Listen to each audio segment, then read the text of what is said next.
Have you ever wondered why it is that you continue to do things that you know you don't want to do? We do this in all areas of our lives.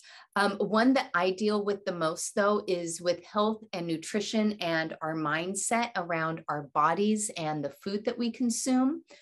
Moving into an anti-inflammatory lifestyle is essential for so many of us who are dealing with inflammatory issues, chronic pain, joint issues.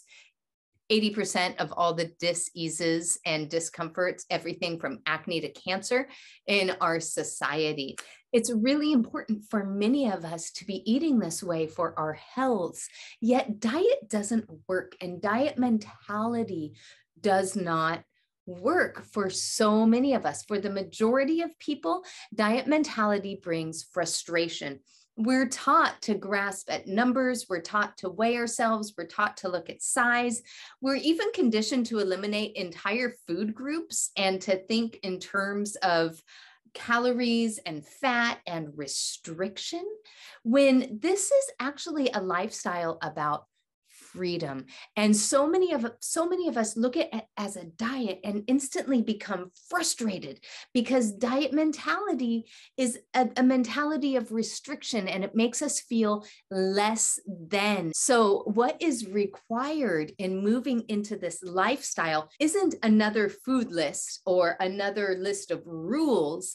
It's a paradigm shift. It is a shift in mentality about how we feel about what we are putting in our bodies. And so whether we're talking about money or relationships or our health and our lifestyle, we are operating within what are called paradigms. Now, our paradigms are like our rules. It's the set of rules that we follow in life.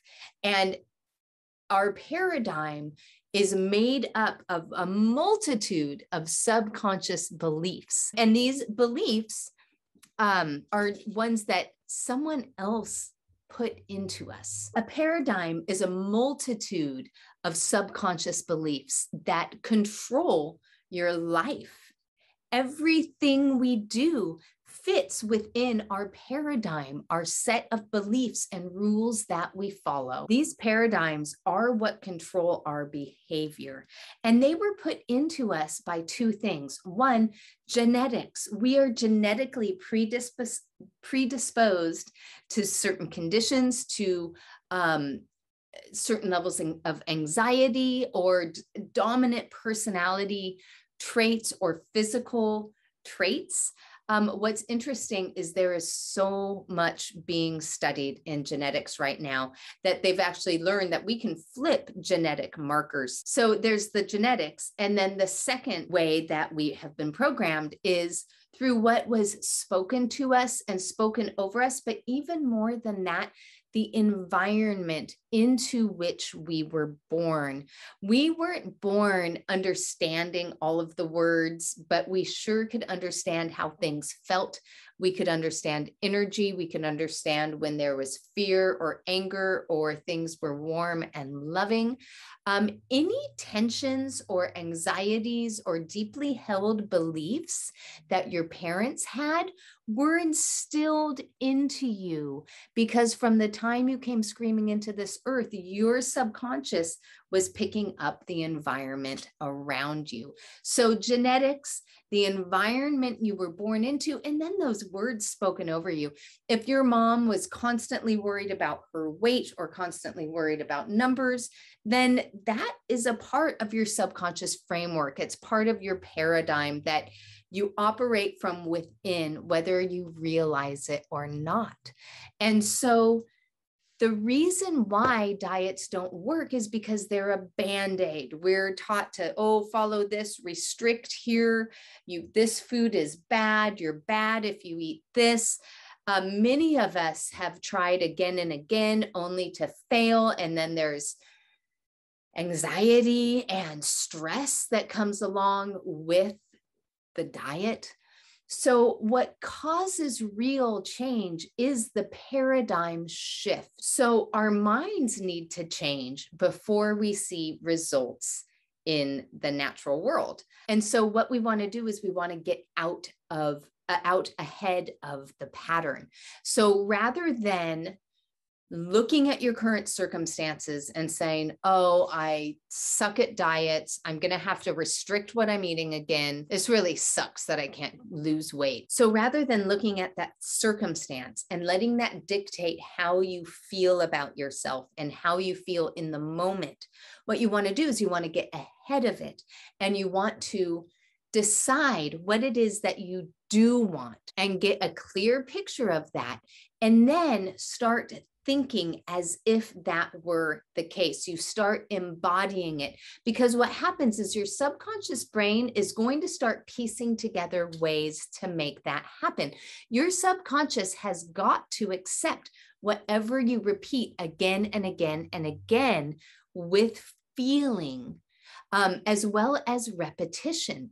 So if you are feeling and repeating over and over again that you are a loser, or that you will never feel good in a healthy body, then your subconscious mind is taking that in and making that path what's accessible to you, because that's the dominant thought with the dominant emotion in your mind. So you want to get ahead of that. You want to have the picture of who it is you are becoming, because you know that person is inside of you. You want to live that out. You get that picture and you start thinking in that direction. You start acting in that direction. Our minds need to change before we see the results, rather than looking at your bank account and deciding that that's how you're going to feel. I'm going to feel lesser than because my bank doesn't have very much money in it.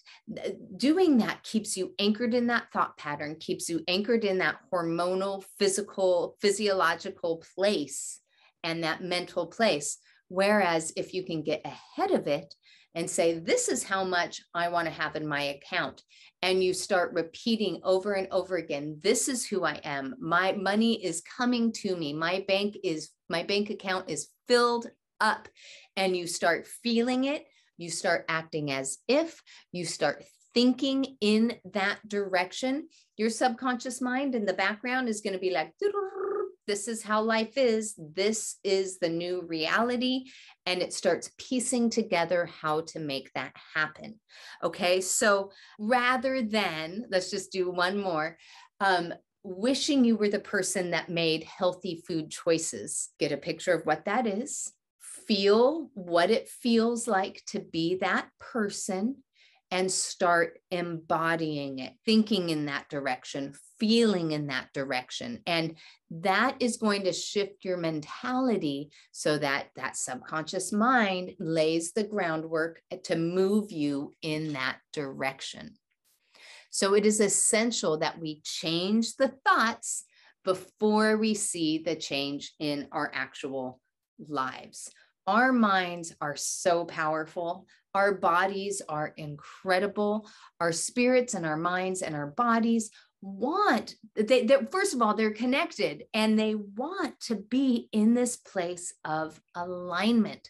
When we move out from being in this place of alignment, let's say we eat a lot of sugar and our hormones are out here on dopamine, right?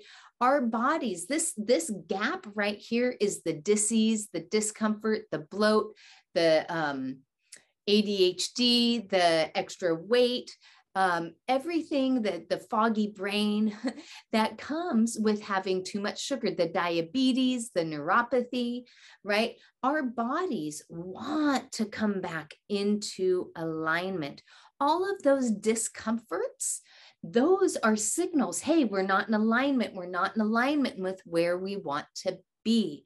Your body, if we just took those away, would swing right back into beautiful natural homeostasis and alignment. I've spoken in other videos talking about the mindset, that it's like a cork that wants to float, yet we, with our own thought patterns and issues, we hold that cork down. And with our worry and our ruminating and our anchoring ourselves on our thoughts of the past or worries of the future, we're like holding that cork down, where if we relaxed and let go, that cork would rise to the surface.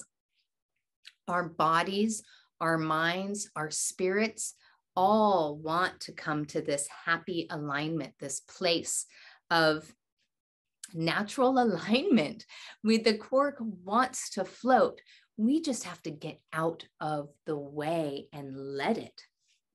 So, examining your paradigms and shifting your thought patterns into the place of where you are going is the key to making the change.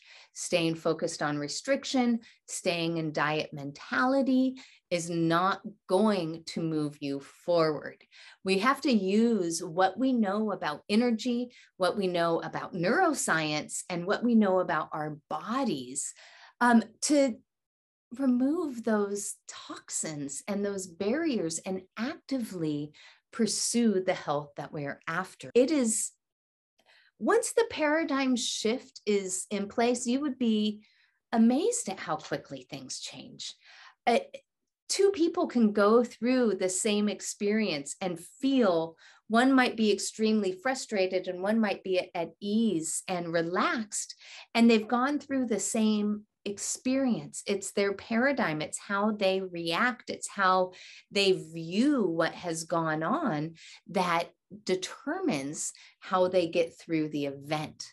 Creating affirmations, repeating mantras, embodying this change of looking at ourselves as these beautiful chemistry sets. So when we eat foods that bring us out here away from this natural alignment, that's when we start to feel disease. That's when we get sick in spirit and mind and in body. Just like when we have thoughts that are counter to this place of love that we are stemmed from, right? When we have thoughts of anger or irritation, it's like we're being swung out here, and it's this gap between where we are and this beautiful alignment that we would like to be in. That is the pain, right? That's the anchor. That's the ill feeling that doesn't feel good when we're all, pent up in our emotions. So stress is another major cause of inflammation, along with inflammatory foods. And so anti-inflammatory is shifting that paradigm to not a list of rules, but living in alignment with what is right for our bodies and our cells, and getting rid of those toxins that keep us in this place of not being in alignment, of disease and discomfort. So when we start having thoughts that don't feel good, thoughts of guilt, thoughts of being lesser than, are we operating from love and alignment? No, we're not. And our brain will work on, okay, let's look for those avenues to feel the guilt and feel the anxiety. So what we need to do is create a picture of where it is we're going, decide that that's what we want, that's who we are going to be, and then begin to embody being that. All right. Thank you for watching this video. If you liked it, please give it a thumbs up. Please subscribe if you are interested in more videos. All right. Make it a great day. Bye.